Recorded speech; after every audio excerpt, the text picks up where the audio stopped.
भगवान ने उपरोक्त विषय का ही यहाँ विस्तार किया है। सांख्य मत के अनुसार यह दृश्य जगत त्रिगुणात्मक प्रकृति ही है। गुणों के अनुसार ही सात्विक, राजस एवं तामस ये 3 प्रकार के संस्कार हैं जो परस्पर में करते कराते रहते हैं। यह देखा ही जाता है कि सजातीय वृत्ति वालों का ही परस्पर में संबंध होता है। चोर का चोर के साथ, सज्जन का सज्जन के साथ, ज्ञानी का ज्ञान के साथ, भक्त का भक्त के साथ, क्योंकि दोनों एक दूसरे की उपासना करते रहते हैं। इस प्रकार भक्त का कर्ता उसका भाव में भगवान बन जाता है और अज्ञानी का कर्ता गुणों के अनुसार उसका क्षुद्र अहंकार रूप प्रारब्ध बन जाता है, तथा ज्ञानी का तो कोई कर्ता होता ही नहीं। वह तो प्रारब्ध अर्थात प्रकृति को अपने अनुसार चलाते चलाते एक समय चलाना भी छोड़ देता है। अतः उसकी प्रकृति से वही कर्म होता है जो होना चाहिए। उसके कर्म को कर्म की संज्ञा नहीं दी जा सकती। आपने देखा होगा कि रोने वाले को देखकर रोना आ जाता है, हंसने वाले को देखकर हंसना आ जाता है, सोते हुए को देखकर सोना आ जाता है तथा जागने वाले को देखकर जगना आ जाता है। सूर्य भगवान मानो जागते हैं, आते हैं तो सब जाग जाते हैं, और वे मानो सोते हैं तो सब सो ही जाते हैं। हंसना रजोगुण रूप प्रारब्ध है। जब हंसता हुआ किसी का प्रारब्ध प्रकट होता है तो आपके भीतर का भी रजोगुण प्रारब्ध हंसने लगता है। रोना तमोगुण रूप प्रारब्ध है। अतः जब किसी के माध्यम से रोता हुआ प्रारब्ध प्रकट होता है तो आपके माध्यम से भी रोता हुआ प्रारब्ध प्रकट हो जाता है। इसी को गुणों का गुणों में बरतना कहते हैं। एक बात और जान लेनी चाहिए कि यह रोना, हंसना, देखना, सुनना तथा कामिनी को देखकर काम जगना, वैरी को देखकर वैर जगना, धन को देखकर लोभ होना एवं रागी को देखकर राग और द्वेषी को देखकर द्वेष होना एकमात्र मैं शरीर हूँ इस भाव रूप माया से ही होता है। मैं शरीर नहीं हूँ, सर्वत्र हूँ, साक्षी हूँ, चेतन हूँ, आत्मा हूँ। ऐसा लंबे काल के अभ्यास उपरांत ये रो रहे हैं, गा रहे हैं, खा पी सो रहे हैं, ऐसी कुभावना होती ही नहीं है। तथा जिसका तन, मन, वचन एकर्तापने के निरंतर अभ्यास से निर्दोष हो गया है, वह तो सभी के साथ परस्पर में होती हुई संपूर्ण राजस, तामस एवं सात्विक क्रियाओं को भाव अर्थात माया से होता हुआ ही देखेगा। सभी का भाव रूप कर्म एक दूसरे से जुड़ा हुआ है। जैसे तामसी पुरुष की मैत्री तामसी से ही होती है, क्योंकि तामस गुणकृत प्रारब्ध तामस गुणकृत प्रारब्ध की तरफ ही बहता है। एक बात और ध्यान देना कि गुण के साथ कर्म एवं कर्म के साथ गुण का निकटतम संबंध है। जैसे किसी भी पौधे का मिट्टी से निकटतम संबंध रहता है, पौधा ऊपर बढ़ेगा और मिट्टी उसके साथ सूक्ष्म रूप से चलेगी ही चलेगी। अथवा दूध में दही, छाछ, मक्खन, घी आदि सब कुछ है, लेकिन इसका विभाग करना सबके वश की बात नहीं है। इसी प्रकार गुण एवं कर्म एक साथ प्रकट होते हैं, लेकिन ज्ञानी जन गुणकृत प्रारब्ध का मंथन कर गुण और कर्म को पृथक पृथक कर गुण को तो निर्गुण बना देते हैं तथा कर्म को ब्रह्म कर्म कर देते हैं।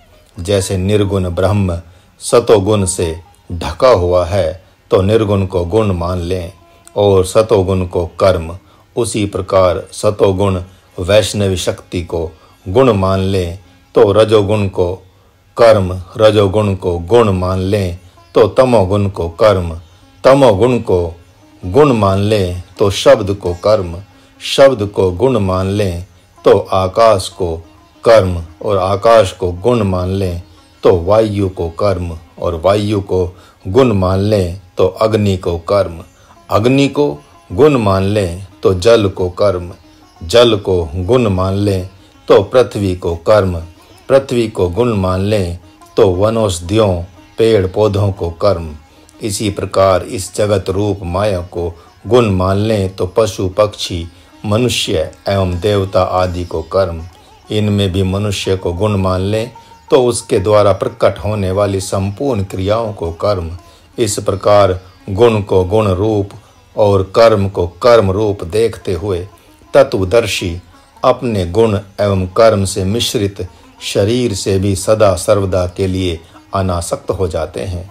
पुनः इसी गुण एवं कर्म के तत्व को भली भांति समझाने के लिए भगवान कह रहे हैं कि प्रकृति के गुणों से अत्यंत मोहित हुए तथा इन प्रकृति के गुणों में ही आसक्त मूर्ख अज्ञानियों को प्रकृति के रहस्य को जानने वाला तत्ववेत्ता विचलित न करे, बल्कि स्वयं प्रकृति के गुणों से अनासक्त हुआ आध्यात्मिक चित्त द्वारा संपूर्ण कर्मों को आशा रहित, ममता रहित तथा संताप रहित होकर करे।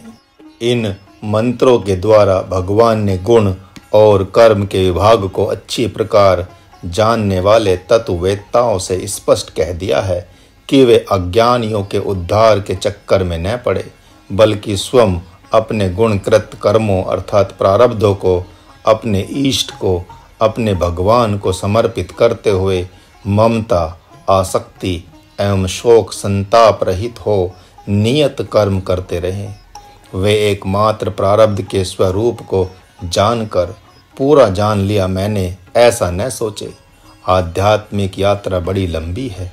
जब तक वह पूरी न हो जाए तब तक प्रारब्धों से यहाँ तक कि शरीर से पूरी तरह अनासक्ति न हो जाए तब तक दूसरों के उद्धार की चिंता न करें।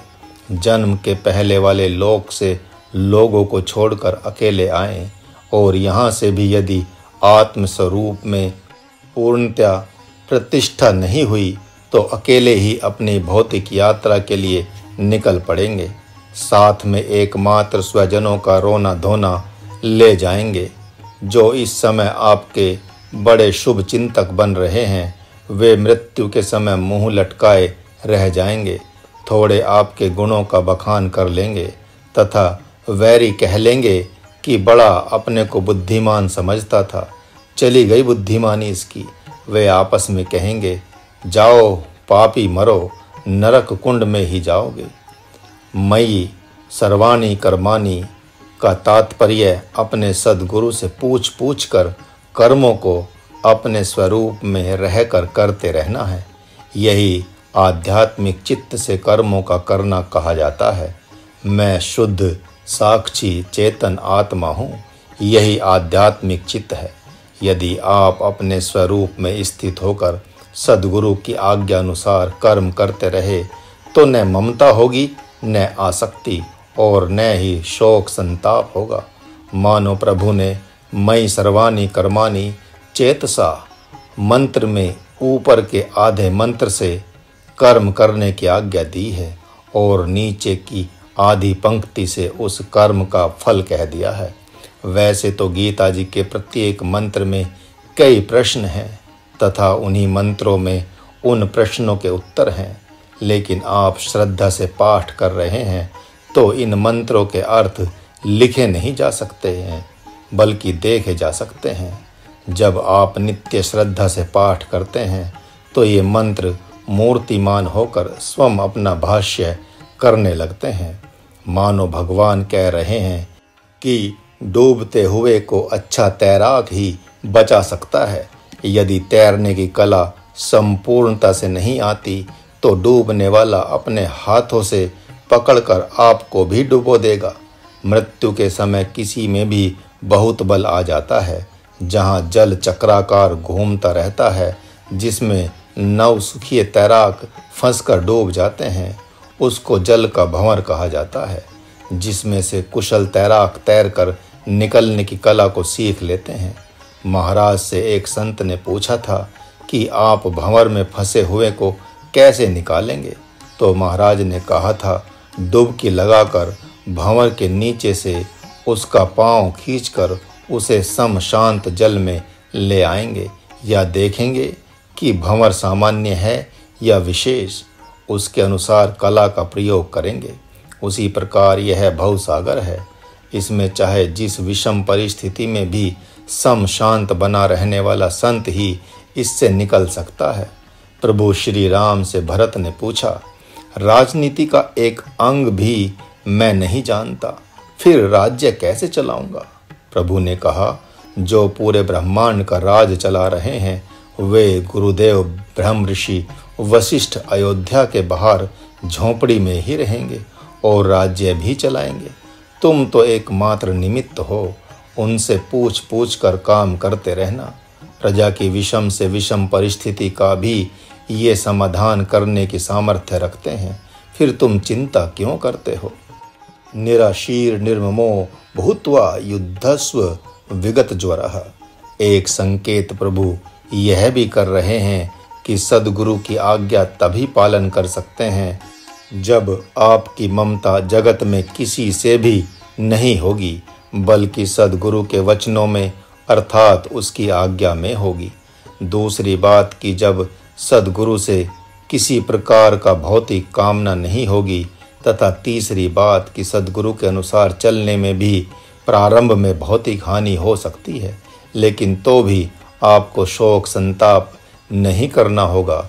यदि ऐसी स्थिति में होकर आप उसकी आज्ञा अनुसार कर्म करते हैं तो प्रभु कहते हैं, तत्वज्ञानियों की तो बात ही क्या है, बल्कि जो अभी जिज्ञासु है ही नहीं, फिर भी स्वाभाविक ही सद्गुरु की सेवा शुश्रूषा प्रेम एवं श्रद्धा पूर्वक करता है तथा उन्हीं के आज्ञा अनुसार जगत में व्यवहार करता है, तो वह भी तत्ववेत्ता होकर कालांतर में आत्मशक्ति से संपन्न होकर संपूर्ण कर्म बंधन से मुक्त हो जाता है। आत्मशक्ति से आपका तात्पर्य क्या है? हाँ, यही कि शरीर एवं संसार से अनासक्ति ही आत्मशक्ति है। 12वें अध्याय में अद्वेष्टा सर्वभूतानाम अर्थात श्लोक 13 से लेकर 19 तक जितने आध्यात्मिक गुण हैं वे सब आत्मशक्ति हैं। भगवान नारायण ने यहाँ सद्गुरु के अनुसार चलने का व्यवहार करने का फल भी बता दिया कि जो मनमाना करना बंद कर दिया है, मनमाना खाना पीना सोना जागना पढ़ना लिखना जप तप योग करना बंद कर दिया है और इन संपूर्ण कर्मों को जैसे राजा जनक गुरुजी से पूछ पूछ कर करते थे वैसे ही पूछ पूछ कर करता है, तो वह भी भले ही तत्ववेत्ता न हो, लेकिन कालांतर में प्रारब्धों के पास से मुक्त हो ही जाएगा। इस मंत्र में भगवान ने कर्म अर्थात प्रारब्ध को बंधन कहा है, जिसका पूर्व में उल्लेख किया जा चुका है। उनका कहना है कि निष्काम कर्म से सकाम कर्म के बंधन को तोड़ा जाता है तथा अपने स्वरूप में स्थित होकर निष्काम कर्म के घेरे से स्वतः ही छूट जाना होता है। प्रभु ने यहाँ एक विलक्षण बात कही है कि सकाम कर्म को छोड़ना पड़ता है, जबकि निष्काम कर्म कालांतर में अपने आप ही अपने को छोड़ देता है। सावधान मन अर्थात प्रारब्ध के अनुसार जो चलना आपने सर्वथा बंद ही कर दिया है, लेकिन सद्गुरु के अनुसार भी जो कर्म कर रहे हैं उसे भी उसी को समर्पित करते चलें, क्योंकि कहीं ऐसा न हो कि पुनः कर्तापने का अहंकार हो जाए। महाराज ने आत्मानंद, रामानंद, अभयानंद, अशोकानंद, शेषानंद आदि साधकों से कहा कि 35 वर्ष के आध्यात्मिक जीवन में 2-4 साधकों ने ही प्रकृति के मोर्चे में से पहला मोर्चा तोड़ा है। प्रकृति ने साधकों को कई घेरों से घेर रखा है। उन घेरों में पहला घेरा है गृहस्थ आश्रम, दूसरा घेरा है गुरु आश्रम, तीसरा घेरा है जप तप योग आदि की साधना तथा चौथा घेरा है शरीर। प्रथम घेरे को चाहे गृहस्थ आश्रम में ही त्याग दिया है अथवा शरीर से भी घर बार त्याग कर संन्यास ले लिया है। साधकों ने कहा कि यह बात तो हमारी समझ में नहीं आ रही है। तब महाराज ने कहा, राजा जनक जैसा अथवा महात्मा सुखदेव जैसा। रामानंद ने झट कहा कि आपका गृहस्थ आश्रम में एक भक्त तो है राधेश्याम, जिसने घर में रहकर ही घर से संन्यास ले लिया है। महाराज ने कहा कि जिसका तुम नाम ले रहे हो उसमें अभी भी ऐसी सामर्थ्य नहीं है। तब रामानंद ने कहा, ऐसा हो ही नहीं सकता। महाराज ने कहा, अभी परीक्षा कर लेते हैं। उसने कहा, ठीक है। महाराज ने उस साधक से कहा कि बोलो, तुम घर से संन्यास लोगे? महाराज जहाँ भेजेगा वहाँ सदा सर्वदा के लिए संन्यास लेकर चले जाओगे? उसने कहा, जी गुरुदेव, ऐसा सौभाग्य प्राप्त हो जाए तो कहना ही क्या। महाराज ने कहा, धर्म पत्नी का क्या होगा? बच्चे तो तुम्हारे व्यवस्थित हो ही गए हैं। तब उसने स्पष्ट उत्तर दिया कि गुरुदेव, अब धर्म पत्नी को क्या देखना। जब आपकी आज्ञा मिल जाए तो किसी की आज्ञा में रहने का अधिकार नहीं होता। क्या धर्म पत्नी की व्यवस्था देखना और क्या पुत्र की व्यवस्था देखना। रामानंद उसकी बात सुनकर बहुत प्रसन्न हो गया, मानो उसके अनुभव की विजय हो गई। महाराज ने राधेश्याम से पुनः कहा, तो फिर किसी भी दिन संन्यास के लिए तैयार रहो। ऐसा कहकर महाराज ने एकांत में अभयानंद, शेषानंद, अशोकानंद आदि से कहा कि राधेश्याम बिना विचारे बोल रहा है, तुम लोग देखना कि वह असफल हो जाएगा।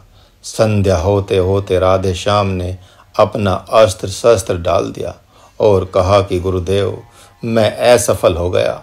जैसे जैसे समय बीतता गया वैसे वैसे मेरी अशांति बढ़ती गई और अब शाम तक तो बहुत अशांति हो गई है कि कहीं सचमुच में गुरुदेव मुझे कहीं जाने को न कह दें। महाराज ने कहा कि तुम्हारी परीक्षा हो रही थी।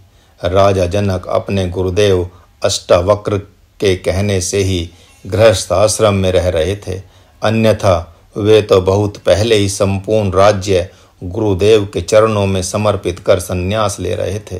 किंतु उनके गुरुदेव ने कहा कि अब यह राज्य मेरा है और तुम इसमें मेरे प्रतिनिधि के रूप में कार्य करो। महाराज ने रामानंद को बुलाकर कहा कि अब क्या कहते हो, तुम्हारा अनुभव गलत सिद्ध हुआ? तब उसने अपना माथा ही पकड़ लिया और कहा, अब क्या बोलूं महाराज जी, बात समझ में नहीं आ रही है। इसमें संदेह नहीं है कि राधेश्याम बहुत हद तक सुलझा हुआ साधक है और शीघ्रातिशीघ्र संन्यास पद को भी प्राप्त होने वाला है, किंतु उस कृपा की प्राप्ति में थोड़ी देर है। प्रकृति का पहला घेरा भी प्रभु इच्छा से ही छूटता है। महाराज का भी पहला घेरा प्रभु इच्छा से टूटा था। सन 1972 में भक्ति प्रकट हुई। सन 1974 में घर से संन्यास लेकर सन 1977 तक संन्यास का नियम नहीं जानने के कारण गांव के बाहर ही गुफा एवं झोंपड़ी बनाकर रहा। उसके पश्चात सन 1977 के अंत में ही मध्य प्रदेश के जंगलों में चला गया।